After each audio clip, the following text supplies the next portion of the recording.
Channel. আজকে আমি তোমাদের সাথে যে রেসিপিটা শেয়ার করছি সেটা ব্রেকফাস্ট টু ডিনার, বাচ্চা থেকে বয়স্ক সবার খুব প্রিয় খাবার একটা, বুঝলে? তো আমি আজ ভাবলাম আজকে আমি ডিনারে এই খাবারটা বানাচ্ছি, তো তোমাদের সাথে এটা আমি শেয়ার করি। তো মনে হচ্ছে না যে সাথে কি এমন খাবার দেখাচ্ছে যেটা ব্রেকফাস্ট থেকে ডিনার, বাচ্চা থেকে বয়স্ক সবার এত প্রিয়, বা সব রকম সময় এটাই খাওয়া যেতে পারে। তো চলো দেখে নিই আজ আমি কি বানাচ্ছি তোমাদের জন্য। আজকে আমি তোমাদের জন্য বানাবো আলুর পরোটা। তাহলে চলো শুরু করে দিই। পরোটা করতে আমাদের কি কি লাগছে সেটা একবার দেখে নিই। আলুটাকে আমি মেখে রেখেছি, আর ময়দাটা ময়ন দিয়ে একটু নুন দিয়ে আমি ভালো করে মেখে রেখেছি। এটা 1 ঘন্টা মেখে রাখা আছে। আমি এতে ডো বানিয়ে নিয়েছি। আর আমার লাগছে একটু সাদা তেল, ধনেপাতা বেশ খানিকটা, আর হাফ চামচ, ছোট চামচের হাফ চামচ গরম মশলা, আর 1 চামচ ভাজা মশলা, জোয়ান, নুন, কাঁচা লঙ্কা, আর আমি এখানে একটু আটা নিয়েছি। তাহলে চলো শুরু করে দিই। কিভাবে করছি চটপট দেখে নিই। তাহলে এই আলুটার মধ্যে আমি এই সমস্ত মশলা, নুন, কাঁচা লঙ্কা যা আছে সব দিয়ে দিলাম একসাথে।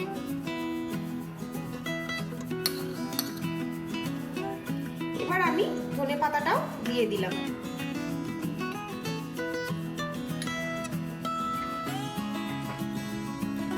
এবার আমি এটা ভালো করে মিক্সড করব।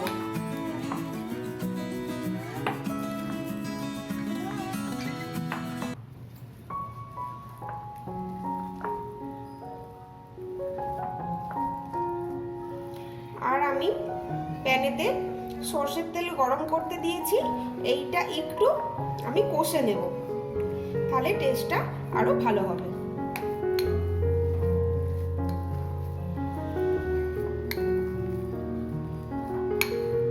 তাহলে এটা আমার মোটামুটি মিক্সড করা হয়ে গেছে। আবার যখন এটা আমি কড়াইয়ে দেব তখন আবার মিক্সড হয়ে যাবে যতটুকু বাকি থাকছে। তাহলে চলো আমি এবার এটা কড়াতে দিয়ে দিই। তেলটা ভালো গরম হয়ে গেছে। আমি একদম অল্প তেল দিয়েছি। এটা সরষের তেল দিলেই ভালো হয়। আমি এবার আলুর এই পুরটা দিয়ে দেবো এতে।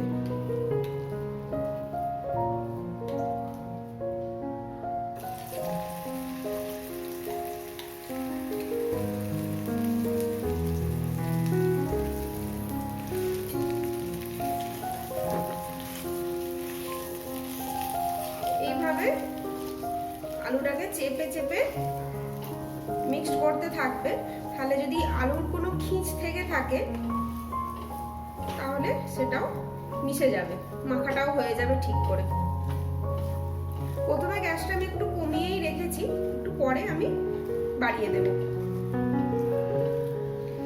যত মিহি হবে এটা ততটাই ভালো, নইলে যখন তুমি এটা পুর করে বেলবে তখন এটা ফেটে যাবে।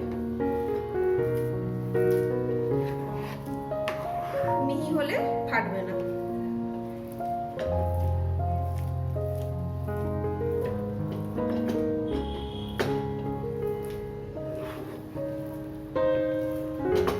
আমি ভালো করে মিক্সড করে নিই, তারপর আমি গ্যাসটা বাড়িয়ে দেবো। আলুর মধ্যে যে একটা জল ভাব থাকে সেটা এইভাবে কষে নিলে কেটে যাবে, জিনিসটা ড্রাই হয়ে যাবে।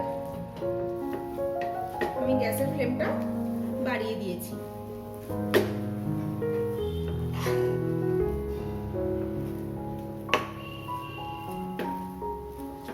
এই যে দেখো হাতার গায়েতে লেগে যাচ্ছে, কড়াতে লেগে যাচ্ছে। এটা আলুটা নরম আছে বলে, এর মধ্যে জল ভাবটা আছে বলেই লেগে যাচ্ছে। যখন দেখবে লাগছে না, একদম শুকনো হয়ে গেছে, তখন জানবে এটা রেডি।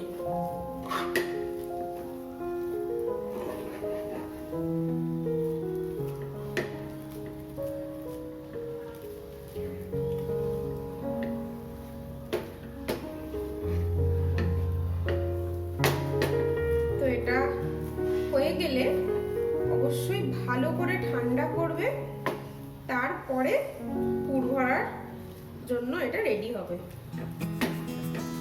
যদি ঠান্ডা না করে দাও পুরটা তো খারাপ হয়ে যাবে, এই পরোটাটাও খারাপ হবে, আর হাতেও গরম লাগবে, ঠিক মতো করা যাবে না। এটা একদম ঠান্ডা করে ফেলবে। পুরটা আমার মোটামুটি দেখো হয়ে এসেছে। এবার এটা আমি ঠান্ডা করার জন্য দিচ্ছি।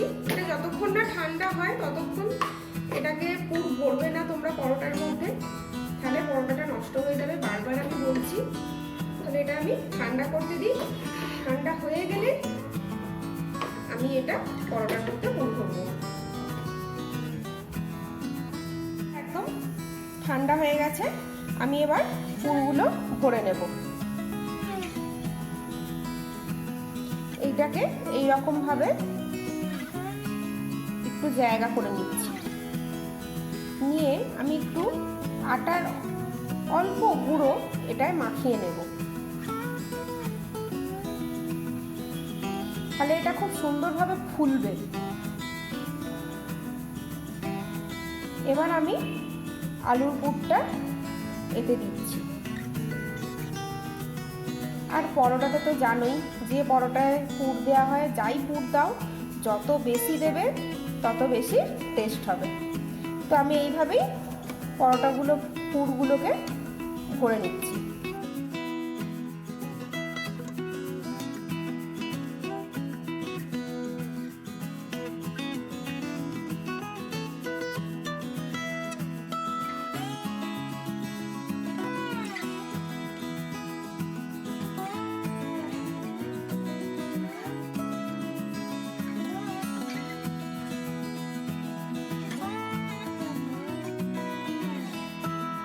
শুরু করছি, ভালো করে আটায় মাখিয়ে নিলাম, আটাটা এর গায়ে আস্তে আস্তে প্রেস করে এটাকে আমি একটু বড় করে নেব।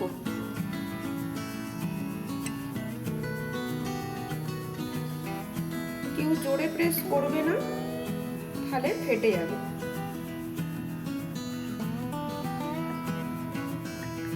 আমি দেখো একটু বড় করে নিয়েছি। এবার আমি একদম আস্তে আস্তে আলতোভাবে এটাকে বেলবো।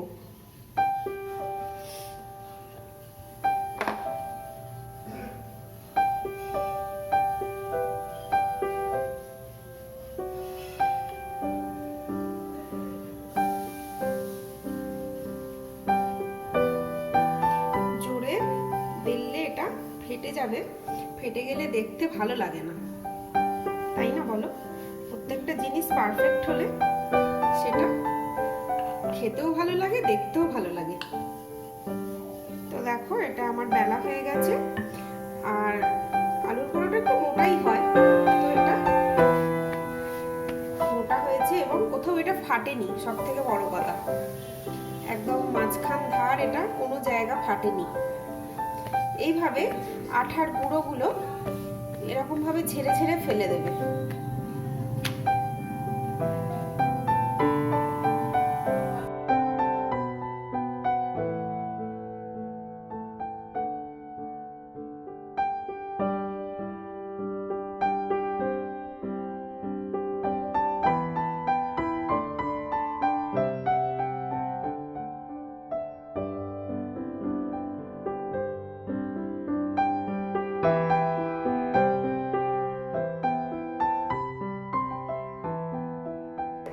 এবার আমি পরোটাগুলো সেঁকতে শুরু করব।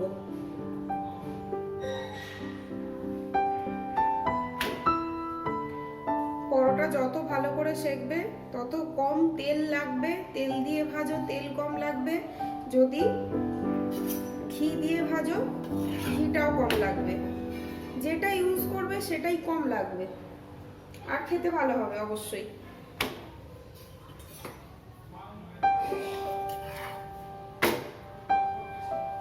এই যে দেখো কালারটা চেঞ্জ হয়েছে, এটা বুঝতে পারছো তোমরা?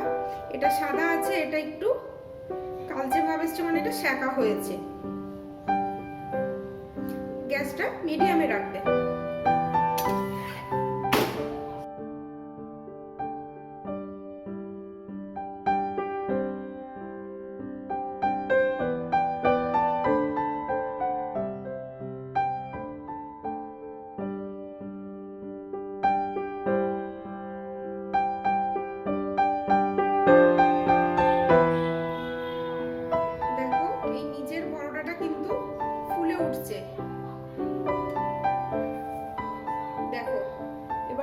বুঝতে পারবে কি নিচের পরোটাটা ফুলে উঠছে, একদম রুটির মতো ফুলে উঠছে। তো এরকম যখন এরকম সেঁকতে সেঁকতে পরোটাটা ফুলে উঠবে তখন জানবে যে পরোটাটা সেঁকাটা ঠিকঠাক হয়েছে।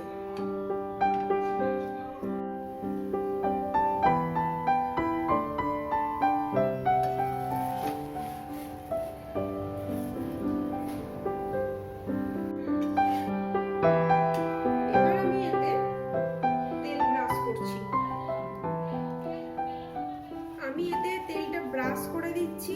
তোমরা যদি চাও তো এটা এমনি ডাইরেক্ট তেল দিয়েও একদম মানে বেশি তেল দিয়ে ভেজে খেতে পারো, ঘি দিয়ে ভাজতে পারো, বাট আমার বাড়িতে এরকম ভাবেই আমি করি, তাই আমি এভাবেই তোমাদের দেখাচ্ছি। এইভাবে ব্রাশ করে দিলে কি হয়, তেলটা কম লাগে, এটা হেলদি থাকে।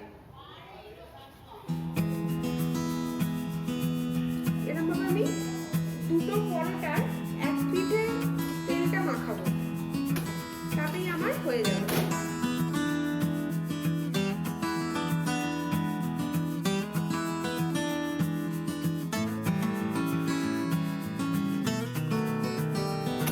দেখো আমার খুব সুন্দরভাবে কিন্তু এটা ভাজা সেঁকা সবই হয়ে গেছে।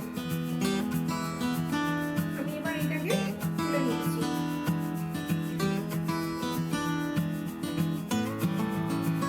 হয়ে গেছে, এটা আমি তুলে নিলাম। রেডি। এটা আলুর পরোটা, এতে আমি একটু রায়তা করেছি শসা দই এসব দিয়ে। আমি রায়তার রেসিপি তোমাদের সাথে অন্যদিন শেয়ার করব। আর এখানে দিয়েছি একটু ঝাল আচার। তোমরা এইভাবেই ট্রাই করো, খুব ভালো হয়, খুব ভালো খেতে হয়। তো ফ্রেন্ডস, যদি আমার এই রেসিপিটা তোমাদের ভালো লেগে থাকে তাহলে cooking and more for beginners আমার এই চ্যানেলটা তোমরা সাবস্ক্রাইব করো, লাইক করো, শেয়ার করো। তো ততক্ষণের জন্য টাটা, গুড নাইট।